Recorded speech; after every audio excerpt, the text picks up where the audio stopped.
Mother, the servants whisper stories about father. They say he wasn't always this. What was he before the crown? Child, your father, he was nothing. Less than nothing. A number branded on flesh, a shadow that moved when others commanded. But listen carefully to what I tell you now.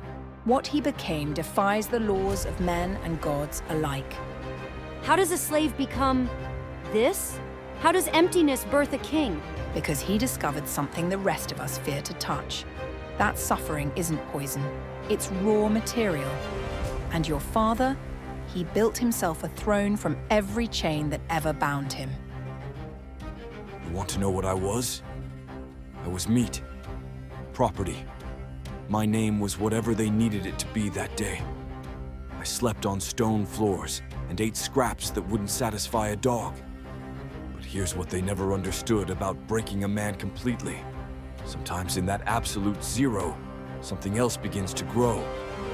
I didn't wake up one morning and decide to be extraordinary. Extraordinary decided to be me when I stopped running from the weight of my own existence. Every morning, before the sun touched the earth, while my captors slept fat and comfortable, I was already moving. Push-ups on stone until my arms screamed. Squats until my legs trembled like autumn leaves. Not because anyone told me to, because I chose to feed the hunger instead of feeding the excuses. They gave me rags to wear. I made them armor by how I carried myself. They gave me slop to eat. I transformed it into fuel by the gratitude I brought to each bitter mouthful. They gave me impossible tasks.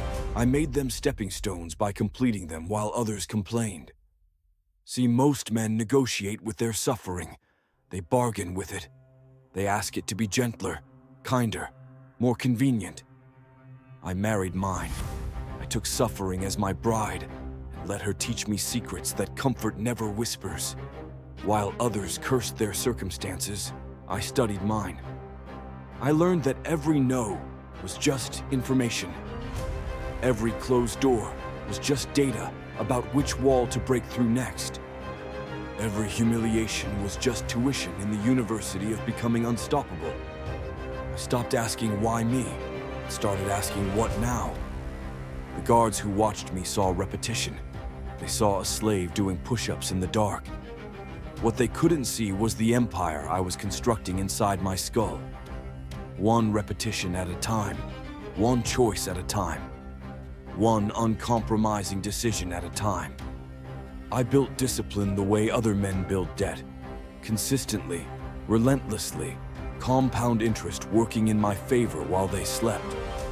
They thought chains could hold me, but chains only hold what refuses to grow beyond them. I grew, not around the chains, through them, until the chains became part of my skeleton, part of my strength, part of the architecture of who I was becoming.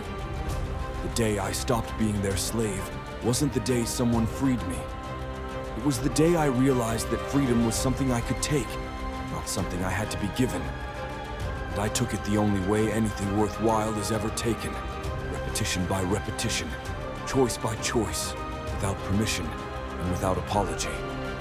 Now they call me king. But the crown didn't make me. The throne didn't make me. What made me was the decision to treat every day like basic training for the war I knew was coming. The war against everything in me that wanted to stay small, stay safe, stay comfortable. I am no longer the man who can be contained. I am no longer the man who asks for mercy. I am the storm that other storms fear. I am the war they cannot end because I refuse to surrender to anything, especially myself. You think you know what impossible looks like? I am. What happens when impossible gets tired of being an excuse and becomes a deadline instead. He sounds like thunder has learned to speak. Your father doesn't just rule a kingdom, child. He rules himself so completely that reality bends around his will. When other men make promises, they hope. When your father makes promises, the universe takes notes. Will I ever be like him? That depends. Are you willing to stop being comfortable? Are you willing to treat your own weakness like an enemy worthy of respect but deserving of defeat? Because that's where it starts, not in some magical moment, but in the grinding daily choice to become more than what feels natural. Then I want to begin, tonight, in the dark, like he did. Then you understand. The crown is not inherited, child. It's earned, one push-up at a time. I didn't rise from nothing. I built myself from nothing. And if you're listening to this, if something in your chest recognizes the weight of these words, then nothing is exactly where you start. The war begins now. The war begins with you.